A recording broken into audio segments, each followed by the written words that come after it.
Bien, ahora después de haber visto todo lo relacionado y haber hecho un repaso de lo que sería la mecánica celeste, por supuesto, para este nivel, lo más conveniente es hacer unos problemas que de alguna manera nos muestre cómo se aplican estas relaciones. Y, por cierto, los problemas que he elegido son problemas que extraje de diferentes exámenes que se hicieron en algunas olimpiadas internacionales. El primer problema que quiero tratar es este. Ahí se los pongo en principio en inglés para que los lean, piénsenlo un poquito. Es más, si pueden detener el video y leerlo, es mucho mejor todavía para ver si lo entienden. Sin embargo, aquí les tengo la traducción y la leo de una vez. Dice, una nave espacial se encuentra en una órbita circular de radio 1,3 unidades astronómicas en el plano de la eclíptica. De manera instantánea, se le proporciona a la nave una velocidad adicional de 5 km por segundo en la dirección del movimiento, de modo que su nueva órbita se intersecta con la órbita de Ceres. Pregunta, ¿cuál será la velocidad relativa entre la nave y Ceres cuando la nave cruza la órbita de este por primera vez? Un dato adicional que dan es el siguiente: la distancia entre Ceres y la nave espacial en ese instante, en el instante que cruzan, es de 1.000.000 de kilómetros, 10 a la 6 kilómetros. Asuma además que la órbita de Ceres es circular, con un radio RC igual a 2,8 unidades astronómicas. La dirección del movimiento orbital de ambos es la misma. De hecho, la órbita de Ceres no es circular, pero tiene una excentricidad bastante baja como para asumir que es circular. Y esto ya nos está diciendo, nos está dando más datos del problema en sí. Planteemos el problema. Se trata básicamente de calcular las velocidades de Ceres y de la nave en el instante en que la nave cruza la órbita de Ceres. De esta manera, calcular la diferencia, que escrita en forma vectorial, corresponde a algo como esto. En todo caso, necesitamos calcular esta velocidad y la puse expresamente con la descripción vectorial porque es allí donde podemos hacer la diferencia y después, bueno, podremos buscar el módulo en cualquiera de los casos. Bien, veamos entonces cuáles son los datos que tenemos. Los datos principales son el radio de la primera órbita heliocéntrica de la nave, que recuerden que estaba en una órbita circular. Eso nos está diciendo inmediatamente que en esa órbita circular la excentricidad es cero. Nos dan el incremento de la velocidad de la nave en ese momento particular donde comienza con la nueva órbita, 5 km por segundo. La distancia entre Ceres y la nave al momento de cruzar la órbita, que dijimos que era algo así como 1.000.000 de kilómetros.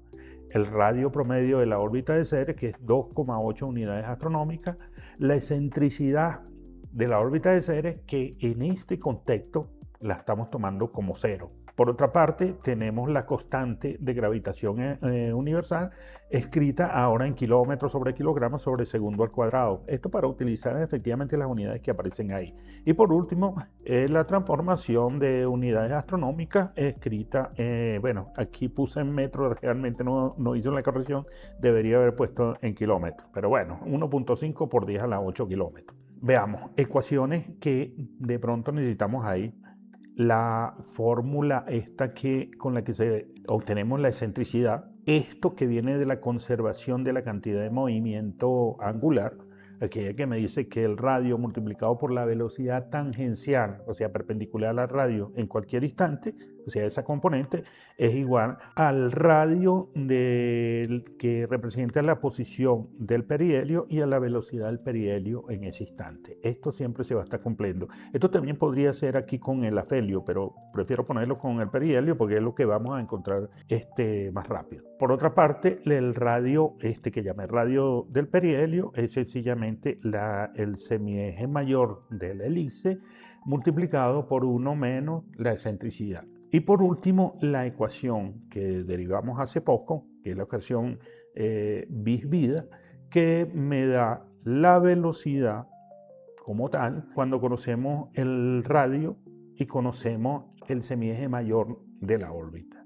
Esto nos puede proporcionar en principio alguna información, porque si la órbita de la nave inicialmente es circular, lo que tenemos es que la excentricidad es igual a cero, y de aquí podríamos obtener esa velocidad que llevaba la nave antes que se le imprimiera antes que se le incrementara la velocidad. O bien lo podemos calcular de esta manera o lo calculamos de esta forma. Si hacemos ese cálculo, o bien lo despejamos de aquí o lo despejamos de aquí, de esta parte, admitiendo que si es circular, esto tiene que ser aquí A también. Por lo tanto, me quedaría como 1 sobre A.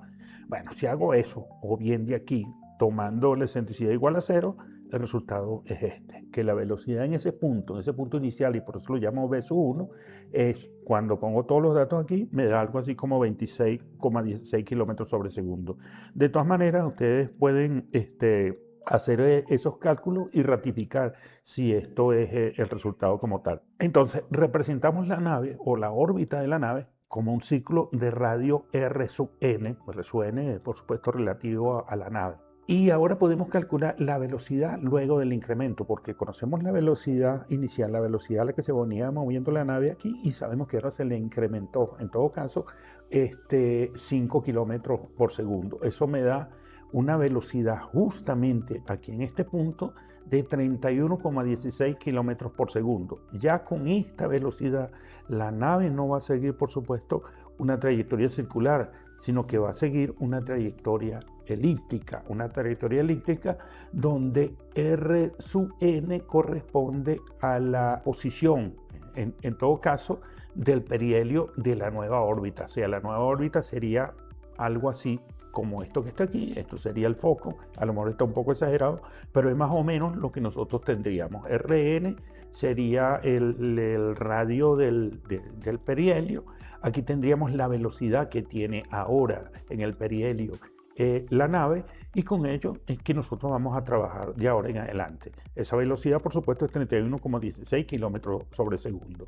Lo que acabo de decir, el radio ahora para ubicar el perihelio es justamente este radio que inicialmente tenía la nave cuando se movía en una circunferencia. Con estos datos podemos calcular la excentricidad ahora, porque conocemos cuánto vale R sub P, que en todo caso sería R sub N en este caso.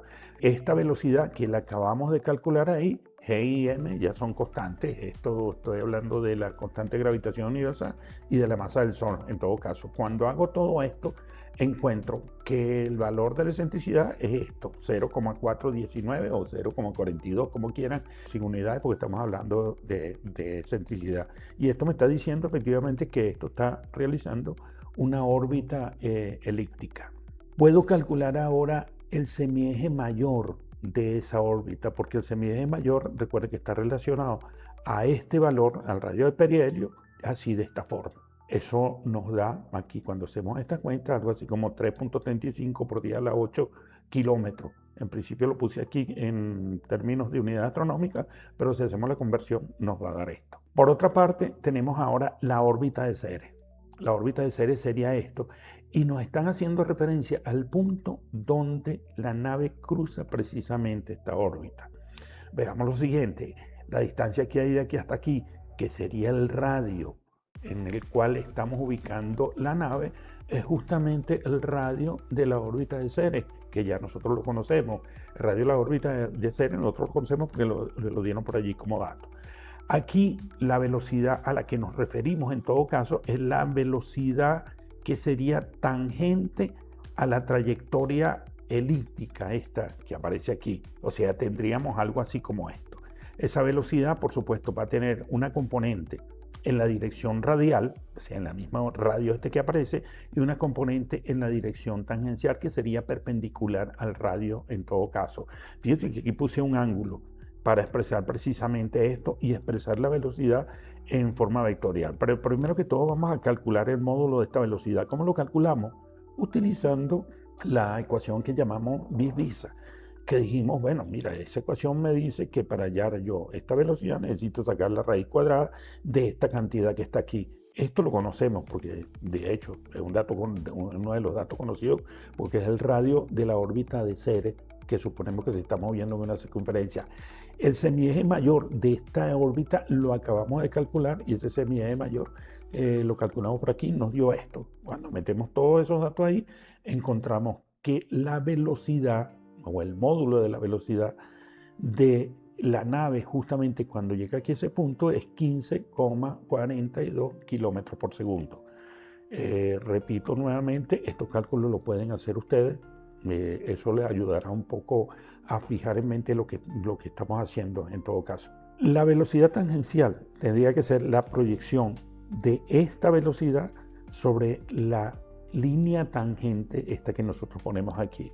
Y la velocidad radial, por supuesto, sería la velocidad en la dirección del radio de Ceres. O sea, una sería la proyección multiplicada por este ángulo y la otra sería la proyección multiplicada por el seno de este ángulo. Evidentemente que este ángulo nosotros no lo conocemos directamente, pero alguna cosa podemos hacer aquí. Hablar ahora de la conservación de la cantidad de movimiento angular, que nos dice que esto multiplicado por esta velocidad tiene que ser igual a la componente tangencial de la velocidad aquí, en todo caso multiplicado por el radio de la órbita de Ceres. O sea, nos quedaría básicamente esto que está aquí.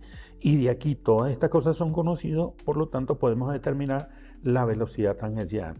La velocidad tangencial, si ponemos todos estos valores aquí, nos da algo así como 14,47 kilómetros por segundo. Si conocemos la velocidad tangencial y conocemos la velocidad de la nave que la acabamos de calcular aquí, sencillamente podemos despejar el coseno, y si obtenemos el coseno, podemos a través de la función inversa calcular el ángulo que aparece aquí a través de la función arcocoseno. En todo caso, ese ángulo nos va a dar el arcocoseno de BT sobre BN, y si hacen esos cálculos, a mí me dio algo así como 0,45 radianes, que expresado en grados me da como 20,2 grados. Si tengo esto, yo puedo calcular ahora la velocidad radial, que sería esta que aparece aquí. Esa velocidad radial, acabamos de decir que es B sub n multiplicado por el seno de ese ángulo. Si hacen la cuenta, le va a dar algo así como 5,33 kilómetros por segundo. De esta forma, la velocidad de la nave escrita ahora en términos vectoriales, que es lo que nosotros queremos para poder buscar la diferencia, nos queda reescrita de esta manera. La velocidad de la nave en términos vectoriales será 5,33 kilómetros por segundo multiplicado por un vector unitario en la dirección radial, o sea, una componente hacia este lado, más 14,47, que ya lo calculamos por ahí en alguna parte, aquí en esta parte, multiplicado por el vector unitario en la dirección tangente, que sería un vector justamente en esta dirección. Chévere, tenemos ahora la velocidad de la nave escrita como un vector en sus componentes polares, que sería la radial y la tangencial. Ahora, ¿qué nos toca? Nos toca escribir o calcular la velocidad de Ceres. La velocidad de Ceres, como estamos diciendo que Ceres básicamente se está moviendo en una circunferencia, esa velocidad es constante y tiene este valor, que ahora podemos expresarlo en forma vectorial. ¿De qué manera? Bueno, sencillamente vamos a ver que ella va a estar apuntando en la dirección tangente. Pero primero que todo, veamos lo siguiente. Entre las condiciones que se establecieron, se dijo que cuando la nave cruza la órbita de Ceres, este último se encuentra a una distancia de 1.000.000 de kilómetros de la nave. Pero fíjense las dimensiones de las unidades que estamos tomando ahí. Se están hablando, por ejemplo, el radio de Ceres, dijimos que era 2 y algo allí, unidades astronómicas. El radio de la nave, o sea, donde empezó, era 1 punto algo unidades astronómicas. Cada unidad astronómica esa, estamos hablando cerca de 150 millones de kilómetros. Y si estamos hablando de 150 millones de kilómetros, hablar de un kilómetro, estamos hablando de una cosa extremadamente pequeña, lo que significa que para efectos de cálculo, la diferencia, esa distancia entre la nave y Ceres, al momento que la nave cruza la órbita, esa distancia la podemos despreciar ante las cantidades que están ahí y poder admitir, bueno, mira, en una buena aproximación, pudiésemos decir que la nave y Ceres están básicamente en un mismo punto, desde donde nosotros lo estamos viendo. En efecto, no es así, porque si fuese así, tuviésemos que considerar la interacción gravitatoria entre la nave y Ceres. Pero dijimos que está alejada a 1.000.000 de kilómetros, que es lo que estamos despreciando. Ya a esa distancia, los efectos gravitacionales de Ceres sobre la nave lo podemos considerar despreciable, pero además de eso podemos considerar despreciable también la distancia que separa la nave del planeta enano Ceres. en todo caso, y decir básicamente que ellos están en un mismo punto. Con esa aproximación, con ese grado de aproximación, nosotros encontramos básicamente que la velocidad de Ceres es paralela a la velocidad tangente o a la componente tangente de la velocidad de la nave. Esto es, si esto es la nave, como ya lo habíamos dicho, si esta es la velocidad de la nave que tiene una componente en esta dirección y tiene una componente en esta dirección, y ahora representamos la velocidad de Ceres en ese punto, de hecho sería tangente también, estaría en esta dirección, estaría apuntando básicamente en esta dirección.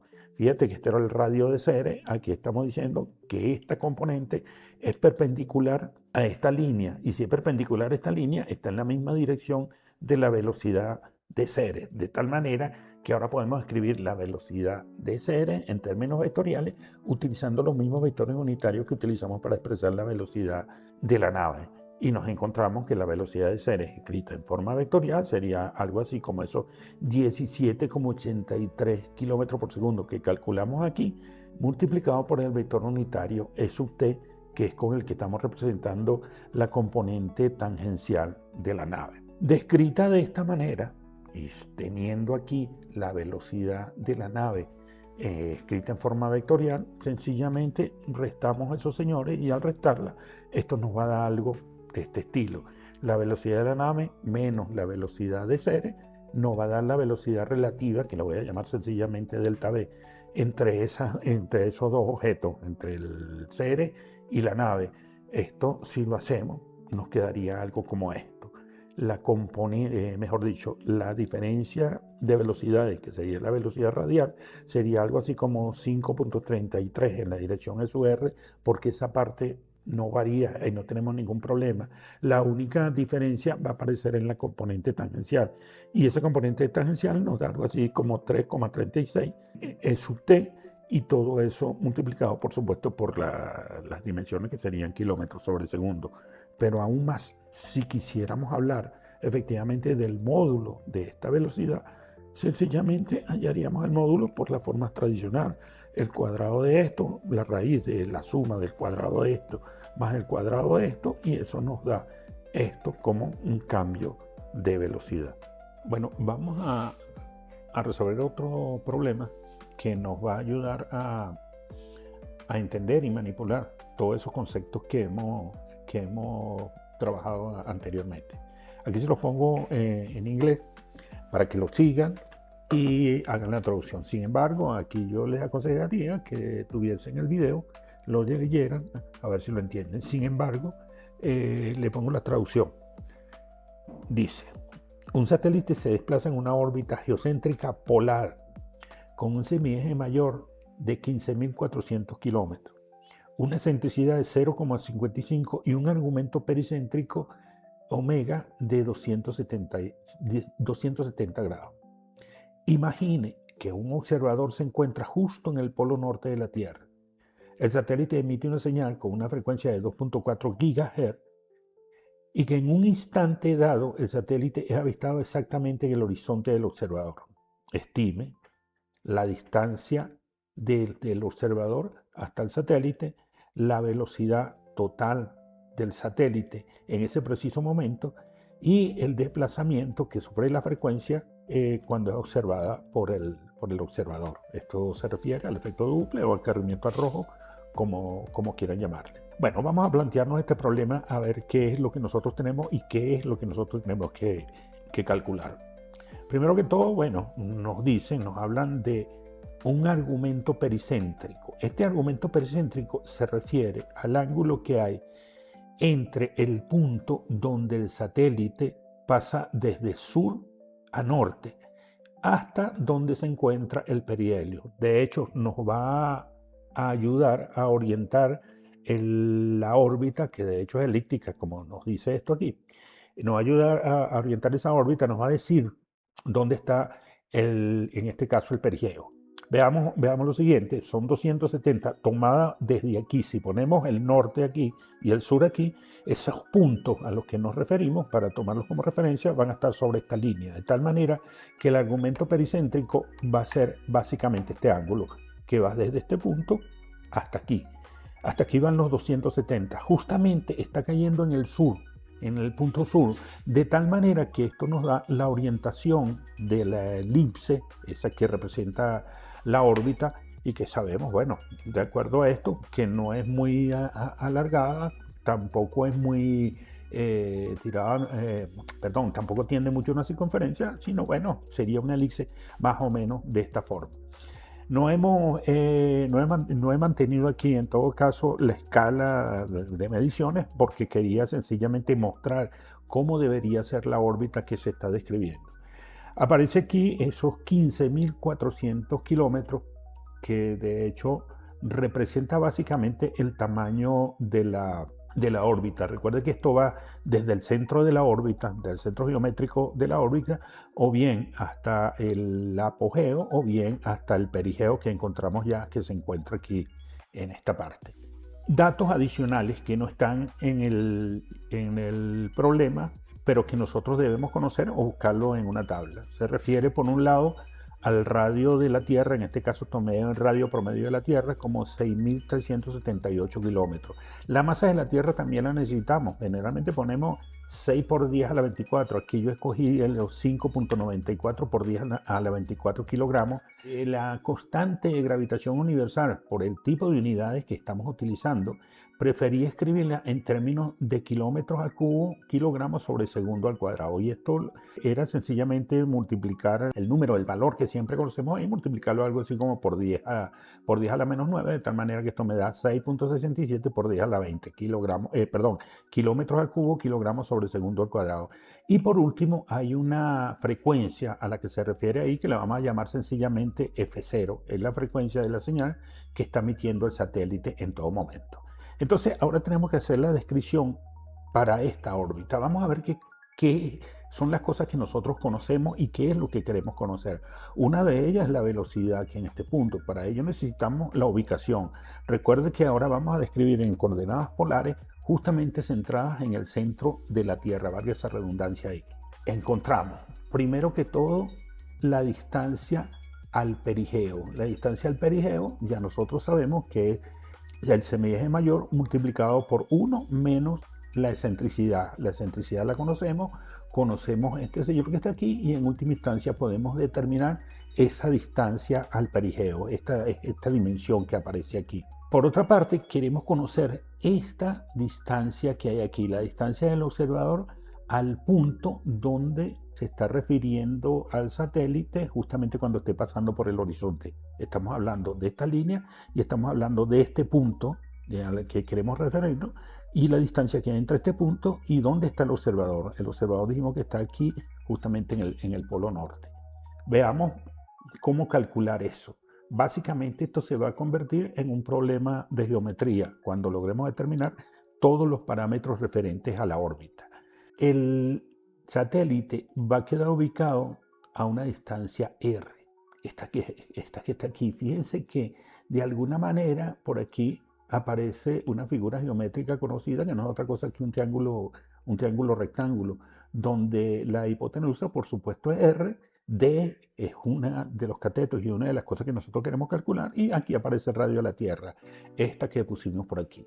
Por otra parte, nosotros sabemos que cuando escribimos la forma en la cual, o la fórmula para calcular R en coordenadas polares, este ángulo es el que va a jugar papel importante. El ángulo que hay entre el R sub P, como le hemos dicho, hasta donde se encuentra el R, que es la ubicación del satélite. Este ángulo lo vamos a llamar alfa en todo caso y va a estar relacionado con este ángulo θ, que es el ángulo polar que nosotros hemos estado trabajando en la fórmula.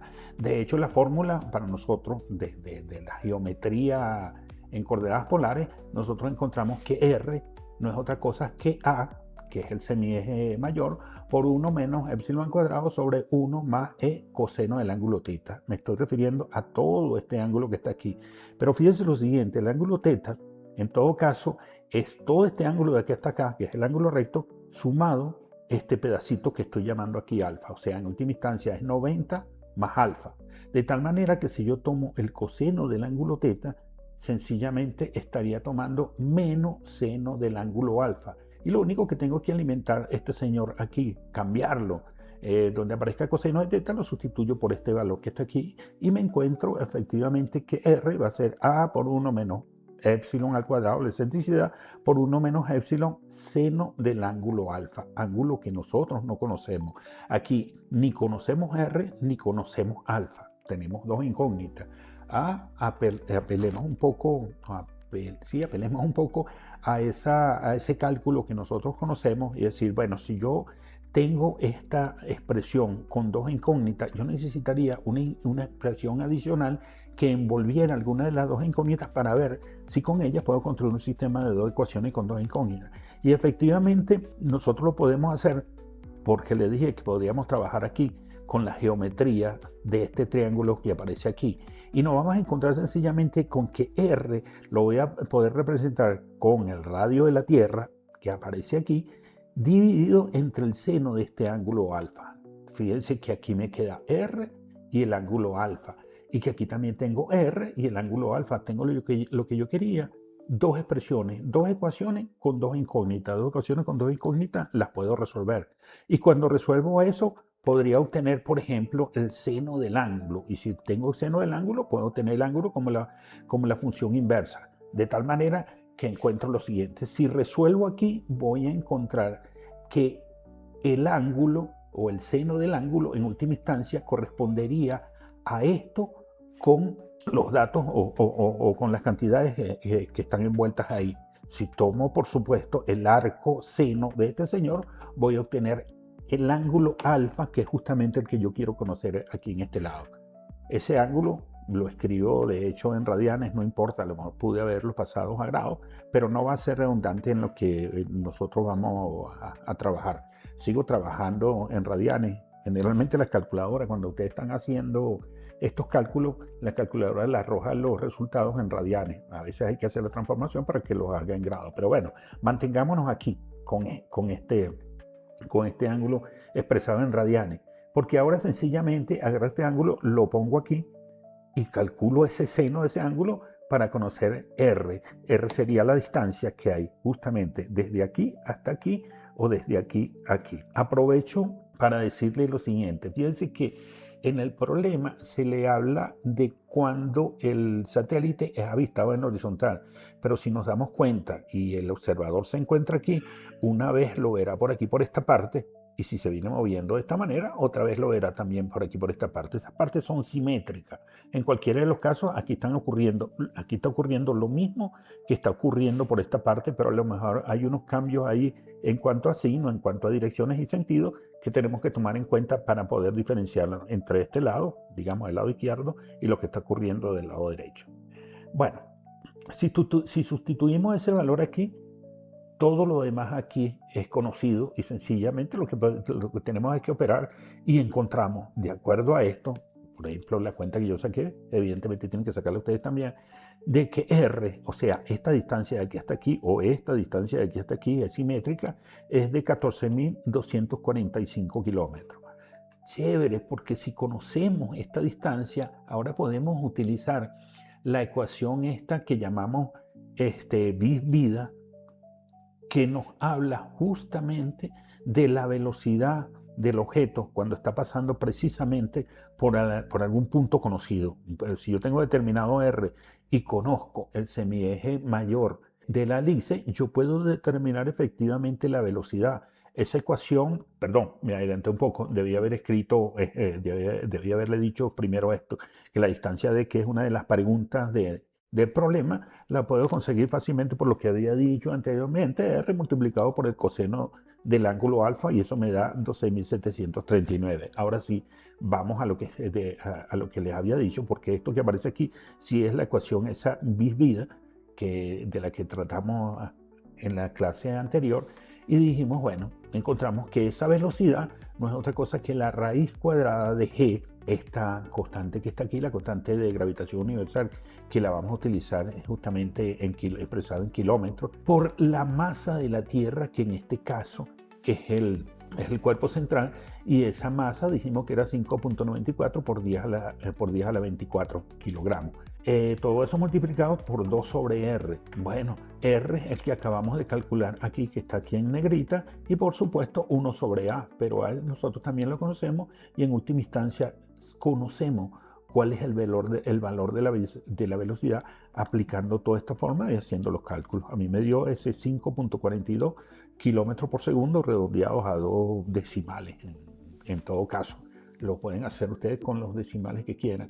De hecho, fíjense que no es un error, sino que a veces no es apropiado pasar por encima de la cifra significativa. Es posible que aquí debería haber puesto todas las otras cifras significativas, pero como no estamos operando, qué sé yo, para hacer un experimento, sino básicamente con un cálculo, lo pasamos un poquito por alto. Pero si realmente estuviésemos midiendo, haciendo medidas y tuviésemos que tomar en cuenta las cifras significativas y las aproximaciones como son, tendría que cuidarme de eso. Como ya en una clase pasada nosotros hablamos de eso, de cifras significativas medidas e inclusive apreciar aquello de las potencias digamos, la descripción en notación científica.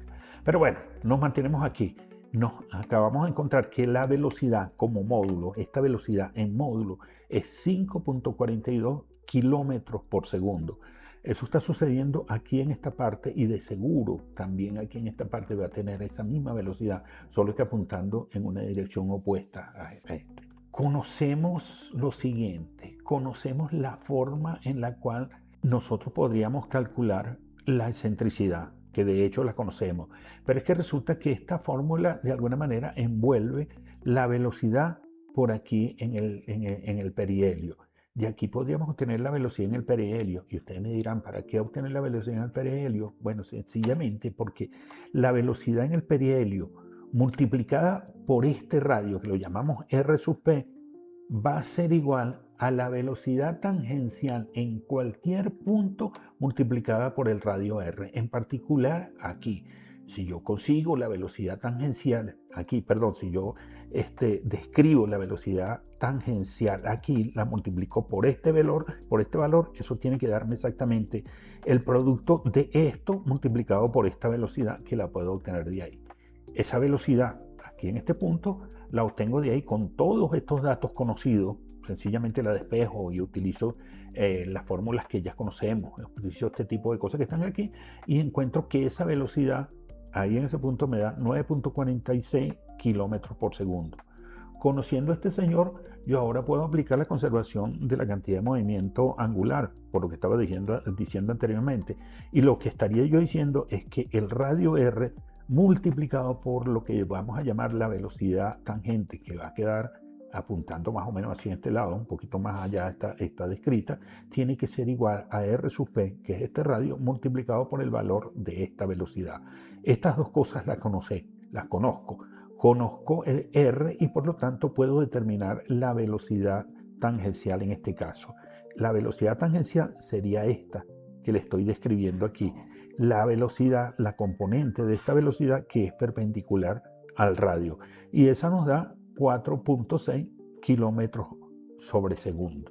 Además de eso, podemos hallar la componente radial, pero bueno, la componente radial la podemos encontrar a partir de esta expresión, recordando que si esta es esa componente que es perpendicular a la componente tangencial, la raíz cuadrada de b cuadrado, esta que acabamos de calcular, menos el cuadrado de esa otra velocidad, me tiene que dar esta componente que aparece aquí, esta señora que está aquí. Aquí le quería mostrar lo siguiente en grande. Esto es la velocidad tangencial y esto que está aquí es la velocidad radial. Quiero decir, esta es la componente en la dirección tangente perpendicular al radio y esta es la componente de la velocidad en la dirección exactamente del radio.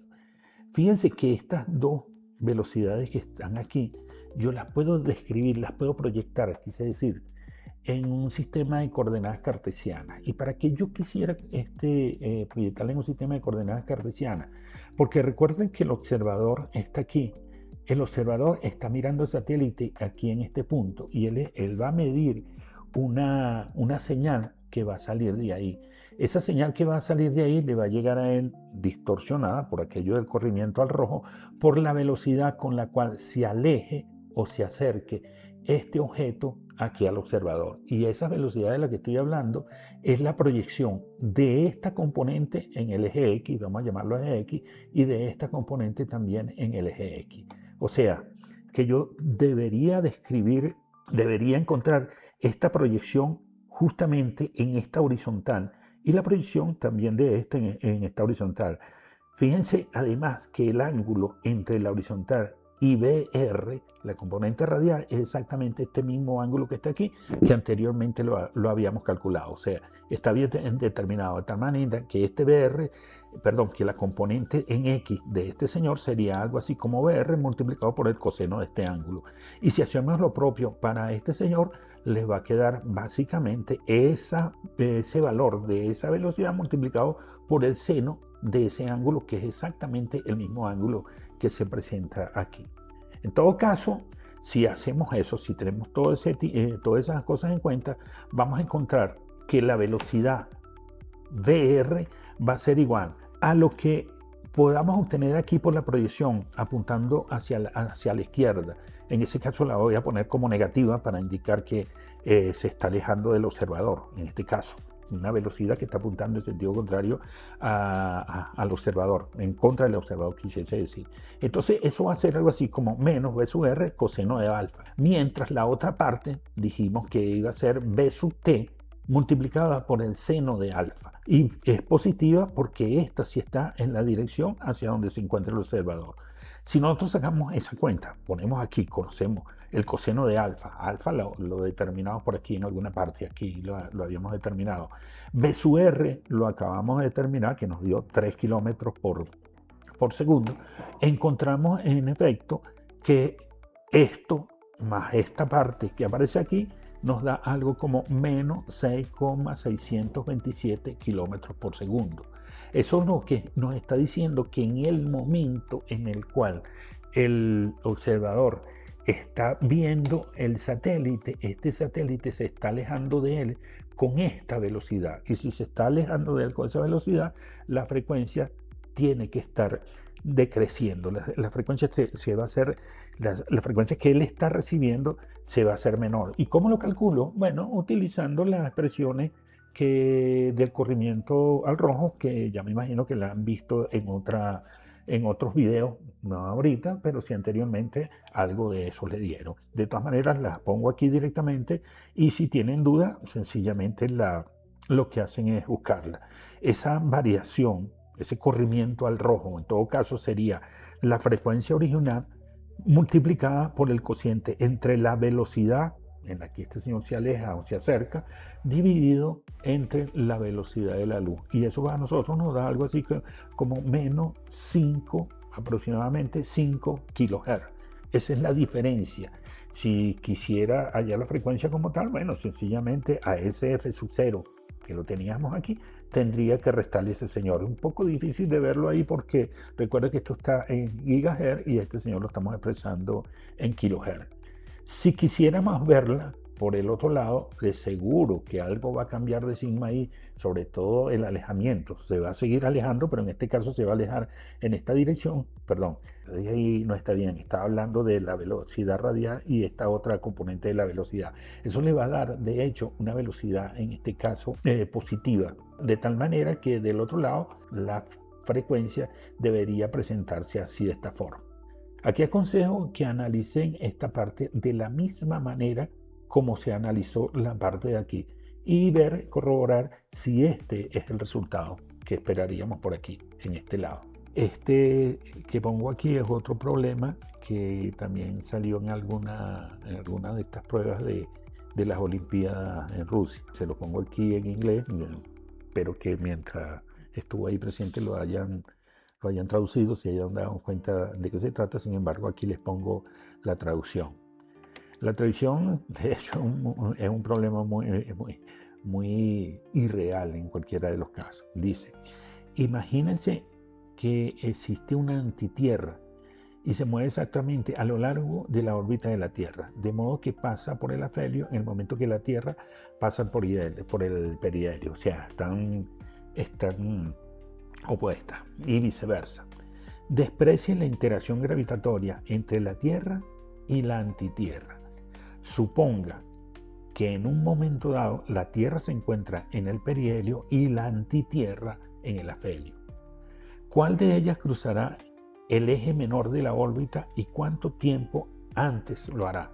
¿Pueden los observadores detectar la antitierra cuando la Tierra cruce el eje menor de la órbita? Se supone los observadores que están en la Tierra.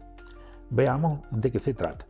Este problema es relativamente sencillo porque lo que envuelve es algo así como la segunda ley de Kepler, aquella que tiene que ver con la velocidad areolar, la que tiene que ver con área, aquello de que recorre el radio vector que ubica a los planetas, en este caso la Tierra y la antitierra, barre áreas iguales en tiempos iguales. Quiere decir que el tiempo que se tarde en recorrer cierta distancia, cierta parte de la órbita va a ser proporcional al área. Y con eso es que vamos a jugar un poco. Digamos, este es la Tierra y este es la antitierra. Lo que pone el problema es que ellos se mueven de manera simultánea. Yo no le voy a poner aquí de manera simultánea porque a lo mejor se enredarían un poco las cosas. Ok, el Sol, la Tierra, la antitierra. La Tierra, ahorita le digo qué es cada una de estas cosas. La Tierra se movería de esta forma, de aquí hasta llegar al semieje menor, que es esto, barriendo efectivamente esta área que llamamos aquí a sub 1. Bueno, habían aparecido cosas aquí como el semieje menor, que lo relacionamos con el semieje mayor, ya por ahí estamos cansados de hacer estas cosas en las otras clases, lo relacionamos de esta forma. Y si recordamos un poco de geometría, sabemos que el área total de una elipse es algo así como pi por A por B, o sea, pi por el eje mayor por el eje menor. Si hacemos la sustitución ahí y ponemos todos estos valores aquí, encontramos que el área total de la elipse, el área total es algo así como 7,06 por 10 a la 16 kilómetros cuadrados. ¿Cómo calculamos la velocidad areolar? La velocidad areolar con la que se movió la Tierra de aquí hasta aquí. Bueno, sencillamente tomando el área total y dividiéndole el tiempo que se tarda en cumplir un ciclo. ¿Cuánto tiempo se tarda en cumplir un ciclo? Bueno, se tarda un año, o sea, 365 días. Vamos a mantener estas unidades de kilómetros sobre día. Chévere, porque es más famoso, es mejor trabajarlo así.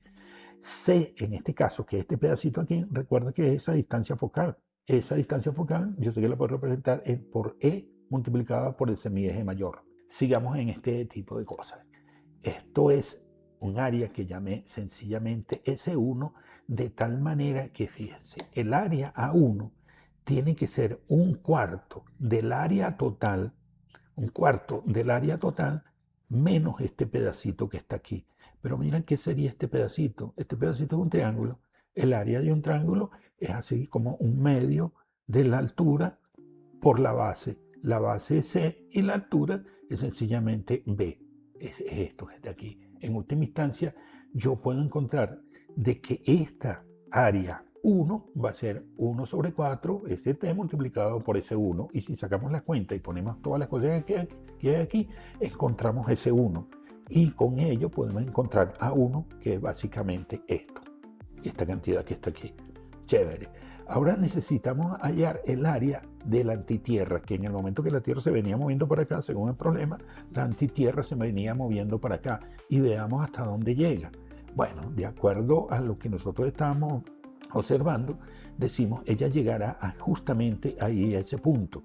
Bueno, pero para llegar a ese punto va a recorrer exactamente A2, que sería el cuarto del área de toda la elipse, pero ahora le vamos a sumar este pedacito. En vez de restarlo como lo hicimos aquí en esta parte, ahora se lo estamos sumando. Si hacemos eso, nos vamos a encontrar con una cosa muy simpática, que el área A1 va a ser menor que el área A2. Inmediatamente vamos a decir que quien que llega primero al semieje menor es justamente quien recorra la menor área, y quien recorre la menor área es justamente la Tierra. De tal manera que de aquí nosotros podemos decir, mira, la Tierra llegará primero al semieje menor. ¿Cuánto tiempo antes?